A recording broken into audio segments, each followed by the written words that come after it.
السلام علیکم، یہ چائنا ریڈیو انٹرنیشنل کی اردو سروس ہے۔ بیجنگ اسٹوڈیوز سے اب تک کی خبروں کے ساتھ میں ہوں شاہد افراز خان۔ سب سے پہلے اہم خبروں کا خلاصہ۔ وانگ ای کا 59ویں میونخ سیکیورٹی کانفرنس سے خطاب۔ چین کا انسانی حقوق کی اپنی راہ پر ثابت قدمی سے گامزن رہنے کا عزم۔ چین، روس اور جنوبی افریقہ کی دوسری مشترکہ بحری مشق کا انعقاد۔ اور اب خبریں تفصیل کے ساتھ۔ 18 تاریخ کو سی پی سی کی مرکزی کمیٹی کے پولیٹیکل بیورو کے رکن اور سینٹرل فارن افیئرز کمیشن کے دفتر کے ڈائریکٹر وانگ ای نے جرمنی میں میونخ سیکیورٹی کانفرنس میں شرکت کی اور مزید محفوظ دنیا کی تعمیر کے عنوان سے کلیدی خطاب کیا۔ وانگ ای نے کہا کہ کووڈ-19 کی وبا کے خلاف بنی نوع انسان کی 3 سالہ جنگ نے یہ سادہ حقیقت اور صدر شی جن پنگ کے اس نظریے کی توثیق کی ہے کہ ہم سب ایک گلوبل ولیج میں رہتے ہیں اور ہم نسیب معاشرے سے تعلق رکھتے ہیں۔ انسانی معاشرے کو کبھی بھی محاذ آرائی تقسیم اور تصادم کے پرانے راستے پر واپس نہیں لوٹنا چاہیے اور زیرو سم گیم اور جنگ جیسے تنازعات کے جال میں نہیں پھنسنا چاہیے۔ وانگ ای نے کہا کہ ایک محفوظ دنیا کی تعمیر تمام ممالک کے عوام کی مضبوط خواہش، دنیا کے تمام ممالک کی مشترکہ ذمہ داری اور عہد حاضر کی ترقی و خوشحالی کے درست سمت ہے۔ ایک محفوظ دنیا کی خاطر ہمیں تمام ممالک کی خود مختاری اور علاقائی سالمیت کا احترام کرنا ہوگا۔ مذاکرات اور مشاورت کے ذریعے تنازعات کے پرامن حل پر قائم رہنا ہوگا۔ اقوام متحدہ کے چارٹر کے مقاصد اور اصولوں کی پیروی کرنا ہوگی اور ترقی کے کلیدی کردار کو اہمیت دینی ہوگی۔ وانگ ای نے اس بات پر زور دیا کہ ایک محفوظ دنیا کی تعمیر چین کا غیر متزلزل مقصد ہے۔ چین کا پرامن ترقی کے راستے پر گامزن رہنا ایک تصویراتی انتخاب ہے جو تاریخ، حقائق اور مستقبل کو مد نظر رکھ کر کیا گیا ہے۔ چین پرامن ترقی کے راستے پر چلنے کے لیے مزید ممالک کو مضبوطی سے متحد کرے گا۔ چین کی طاقت کا ہر بڑھتا ہوا زاویہ عالمی امن کے لیے زیادہ امید ہے۔ اگر تمام ممالک پرامن ترقی کے لیے مل کر کام کریں تو بنی نوع انسان کا مستقبل روشنی سے بھرپور ہو سکتا ہے۔ وانگ ای نے مسئلہ یوکرین، چین امریکہ تعلقات اور امور تائیوان پر بھی سوالات کے جوابات دیے۔ وانگ ای نے اعلان کیا کہ چین یوکرین بحران کے سیاسی حل پر چین کا موقف جاری کرے گا اور چین امن اور مذاکرات کے ساتھ کھڑا رہے گا۔ انہوں نے کہا کہ چین گلوبل سیکیورٹی انیشیٹو کے تصور پر مبنی پیپر بھی جاری کرے گا تاکہ آج کے سیکیورٹی مسئلے کو حل کرنے کے لیے مزید قابل عمل اقدامات تجویز کیے جا سکیں۔ 18 تاریخ کو وانگ ای نے میونخ سیکیورٹی کانفرنس کے دوران امریکی فریق کی درخواست پر امریکی وزیر خارجہ اینٹنی بلنکن سے غیر رسمی ملاقات کی۔ وانگ ای نے نام نہاد چینی غبارے کے واقعے پر چین کا سنجیدہ موقف واضح کیا اور مطالبہ کیا کہ امریکہ اپنی روش تبدیل کرے اور چین امریکہ تعلقات کو طاقت کے اندھا دھند استعمال سے لاحق نقصانات سے صحیح معنوں میں نمٹے۔ 18 تاریخ کو وانگ ای نے میونخ سیکیورٹی کانفرنس میں شرکت کے موقع پر یورپی یونین کے نمائندے اعلیٰ برائے خارجہ امور اور سیکیورٹی پالیسی جوزف بوریل سے ملاقات کی۔ وانگ ای نے کہا کہ چین اور یورپی یونین حریفوں کے بجائے شراکت دار ہیں اور اتفاق رائے اختلافات سے کہیں زیادہ ہیں۔ رواں سال فریقین کے درمیان جامع اسٹریٹجک شراکت داری کے قیام کی 20ویں سالگرہ منائی جا رہی ہے۔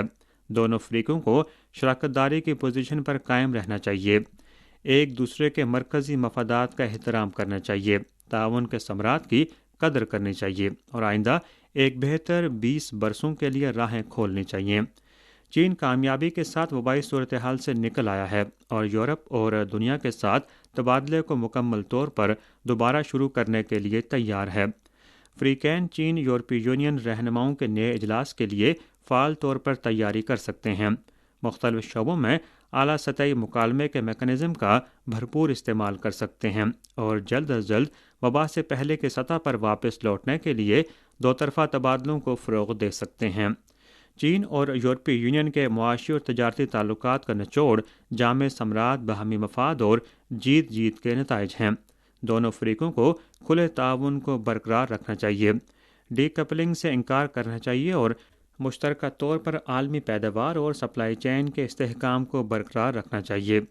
امید ہے کہ یورپی یونین اور رکن ممالک ون چائنا اصول کی پاسداری کریں گے اور چین یورپی یونین تعلقات کی سیاسی بنیاد کو برقرار رکھیں گے۔ یوکرین بحران سے متعلق وانگ ای نے اس بات پر زور دیا کہ چین امن اور مذاکرات کو فروغ دینے پر اصرار کرتا ہے اور یورپی یونین کے ساتھ رابطے کو مضبوط بنانے اور سیاسی حل تلاش کرنے میں ثابت قدمی کا خواہاں ہے۔ متصل واقعات سے بھری دنیا میں چین اور یورپی یونین کو دنیا میں مزید استحکام لانے کے لیے تعاون کو مضبوط کرنا چاہیے۔ اسی روز وانگ ای نے نیدرلینڈ کے نائب وزیر اعظم اور وزیر خارجہ ووپک ہوسٹرا سے بھی ملاقات کی۔ چینی وفد نے حال ہی میں جنیوا سوئٹزرلینڈ میں معاشی، سماجی اور ثقافتی حقوق سے متعلق عالمی معاہدے کے نفاذ کے تیسرے جائزے میں شرکت کی۔ جنیوا میں چین کے مستقل مندوب چھن شو نے اجلاس کے بعد چائنا میڈیا گروپ کے نامہ نگار کو بتایا کہ چین ثابت قدمی سے انسانی حقوق کی ترقی کی اپنی راہ پر گامزن رہے گا اور دنیا بھر میں معاشی، سماجی اور ثقافتی حقوق کے فروغ اور تحفظ میں مثبت کردار ادا کرے گا۔ چین، روس اور جنوبی افریقہ کے اتفاق رائے کی روشنی میں 20 سے 27 فروری تک تینوں ممالک کی بحری افواج جنوبی افریقہ میں ڈربن سے ریچرڈز بے تک کی مشرقی سمندری اور فضائی حدود میں دوسری مشترکہ بحری مشق کا انعقاد کریں گی۔ مشترکہ مشق کا موضوع جہاز رانی اور سمندری معاشی سرگرمیوں کے تحفظ کے لیے مشترکہ عمل ہے۔ یہ مشترکہ مشق برکس ممالک کے درمیان دفاع اور سلامتی کے شعبے میں تعاون کو مزید فروغ دینے میں مددگار ہے اور شریک ممالک کی مشترکہ طور پر میری ٹائم سیکیورٹی کو برقرار رکھنے کی صلاحیت کو بڑھائے گی۔ 18 تاریخ کو ایتھوپیا کے شہر ادیس ابابا میں منعقدہ افریقی یونین کے 36ویں سربراہ اجلاس میں اقوام متحدہ کے سیکرٹری جنرل اینٹونیو گوتریس نے خطاب کیا، جس میں انہوں نے ایک مربوط، خوشحال اور پرامن افریقہ کے لیے اپنی حمایت کا اظہار کیا۔ اینٹونیو گوتریس نے افریقی براعظم کے لیے مزید مالی امداد کا مطالبہ کیا۔ انہوں نے کہا کہ افریقی براعظم کو متعدد چیلنجوں کا سامنا ہے، جس میں ایک غیر منصفانہ عالمی مالیاتی نظام بھی شامل ہے۔ اینٹونیو گوتریس نے کہا کہ 21ویں صدی کو افریقہ کی صدی بنایا جانا چاہیے۔ اقوام متحدہ افریقہ کی بے پناہ صلاحیتوں کو بروئے کار لانے اور انہیں آگے بڑھانے کی راہ میں حائل رکاوٹوں پر قابو پانے کے لیے ہر افریقی ملک کے ساتھ مل کر کام کرنے کے لیے پرعزم ہے۔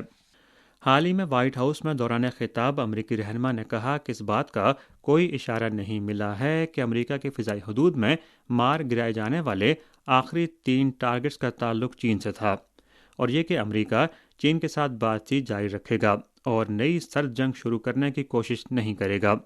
لیکن اس کے ساتھ ہی انہوں نے دعویٰ کیا کہ وہ چین سے اس غبارے کو مار گرانے پر معافی نہیں مانگیں گے۔ اپنی شرمندگی مٹانے کے لیے ہیلے بہانے تلاش کرنے کے ساتھ ساتھ امریکی رہنما ایک بار پھر سیاسی درستگی کا مظاہرہ کرتے ہوئے چین کے ساتھ سخت موقف اپنانے کا تماشا کر رہے ہیں۔ اس متضاد بیان میں خلوص کا فقدان ہے اور یہ مسئلے کو حل کرنے کا صحیح طریقہ نہیں ہے۔ چین کی جانب سے بارہا کہا گیا ہے کہ چین کا سویلین بغیر پائلٹ والا ہوائی جہاز اتفاقاً امریکی فضائی حدود میں داخل ہوا، جو مکمل طور پر ایک حادثاتی واقعہ ہے۔ متعدد امریکی حکام نے یہ بھی کہا کہ چینی غبارہ امریکی لوگوں اور تحفظ کے اعتبار سے کوئی خطرہ نہیں ہے، لیکن واشنگٹن میں پارٹی پولرائزیشن کے سیاسی ماحول میں یہ عام اتفاقی واقعہ پیچیدہ بنایا گیا اور ایک سیاسی شو کی شکل اختیار کر گیا۔ عالمی قانون کے اصولوں اور عالمی طرز عمل دونوں لحاظ سے امریکی فریق نے واضح طور پر بیجا رد عمل ظاہر کیا ہے اور یہاں تک کہ جنونی بھی۔ دوسری جانب چینی حکام کے مطابق پچھلے برس مئی سے اب تک امریکہ نے عالمی پرواز کے لیے اپنی سرزمین سے بڑی تعداد میں بلند غبارے چھوڑے ہیں، جو 10 سے زائد مرتبہ غیر قانونی طور پر چین کی فضائی حدود سے گزر چکے ہیں۔ امریکہ اس بارے میں تو ایک بھی لفظ نہیں بولا، لیکن دوسری جانب چینی سویلین ہوائی جہاز پر حد سے زیادہ رد عمل ظاہر کیا اور اسے معمول کا ایک امریکی دوہرا معیار کہا جا سکتا ہے۔ امریکی نقطہ نظر نے اس کی متعصبانہ فطرت کو بے نقاب کر دیا ہے۔ اپنے قیام کے 240 سال سے زائد عرصے میں امریکہ نے صرف 16 سال بنا کسی جنگ کے گزارے ہیں۔ امریکہ کے ہاتھوں بے شمار انسانی المیے سامنے آئے۔ امریکہ کا مجموعی فوجی خرچ دنیا میں پہلے نمبر پر ہے، جو اس کے بعد فہرست میں شامل 9 ممالک کے مشترکہ فوجی اخراجات کے برابر ہے۔ امریکہ ناحق طاقت کا استعمال کرتا ہے، جو آج دنیا میں افراتفری کا سب سے بڑا موجب ہے۔ اسی کے ساتھ خبریں ختم ہوئیں۔